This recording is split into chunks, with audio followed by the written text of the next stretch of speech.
Hi guys, welcome back to Ayesha vlog YouTube channel. Sambar ಮಾಡೋದು ಹೇಗೆ ನೋಡ್ಕೊಂಡು ಬರೋಣ. 1 ಕಪ್ ತೊಗರಿಬೇಳೆ, ಅದನ್ನು ಚೆನ್ನಾಗಿ ತೊಳ್ಕೊಂಡು 3 ಕಪ್ಪಷ್ಟು ನೀರು ಹಾಕ್ಕೊಳ್ತಿದ್ದೀನಿ. ಒಂದು ಅರ್ಧ ಸ್ಪೂನಷ್ಟು ಹಳದಿ, 1 ಸ್ಪೂನ್ ಆಯಿಲ್ ಇಷ್ಟನ್ನು ಹಾಕಿ ಒಂದು 3 ಸೀಟಿ ಬರೋವರೆಗೂ ಇದನ್ನು ಬೇಯಿಸ್ಕೊಳ್ಬೇಕು.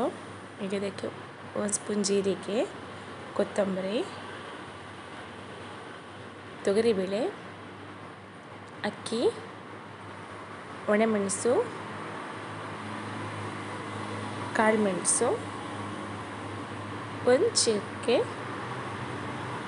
1 ಸ್ಪೂನ್ ಆಯಿಲ್ ಹಾಕಿ ಅದನ್ನು ಸ್ವಲ್ಪ ಬಿಸಿ ಮಾಡಿಕೊಂಡು ಕೊತ್ತಂಬರಿ ಸೊಪ್ಪು ಹಾಕಿ ಗ್ರೈಂಡ್ ಮಾಡ್ಕೊಳ್ಳೋಣ. ಇದಕ್ಕೀಗ 1-2 ಈರುಳ್ಳಿ, 1-3 ಟೊಮೆಟೊ ಇದನ್ನು ಚೆನ್ನಾಗಿ ಕಟ್ ಮಾಡಿ ಇಟ್ಕೊಳ್ಳೋಣ. ಈಗ ಒಗ್ಗರಣೆ ರೆಡಿ ಮಾಡ್ಕೊಳ್ತಿದ್ದೀನಿ. 1-2 ಸ್ಪೂನಷ್ಟು ಆಯಿಲ್, 1 ಸ್ಪೂನ್ ಉದ್ದಿನಬೇಳೆ,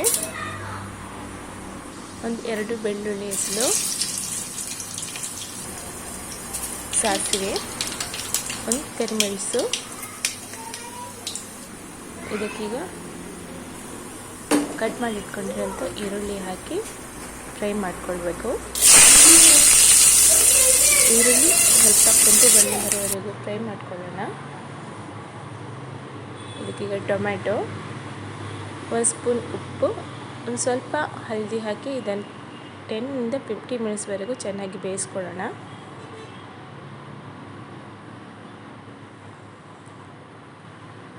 ನಮ್ಮ ಟೊಮ್ಯಾಟೊ ಬೆಂದಿದೆ. ಇದಕ್ಕೀಗ ಮಸಾಲೆ ಆ್ಯಡ್ ಮಾಡ್ಕೊಳ್ಬೇಕು.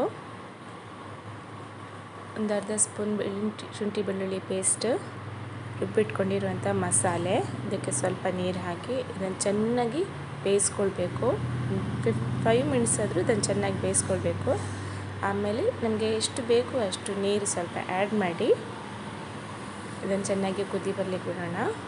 ಇದಕ್ಕೀಗ ನಾವು ಬೇಯಿಸ್ಕೊಂಡಿರುವಂಥ ತೊಗರಿಬೇಳೆನ ಆ್ಯಡ್ ಮಾಡ್ಕೊಳ್ಬೇಕು.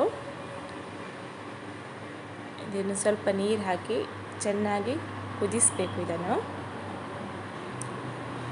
1 ಸ್ಪೂನಷ್ಟು ಉಪ್ಪು ಹಾಕ್ಕೊಳ್ಳೋಣ. ರುಚಿಗೆ ತಕ್ಕಷ್ಟು ನೋಡಿ ಹಾಕ್ಕೊಳ್ಳಿ.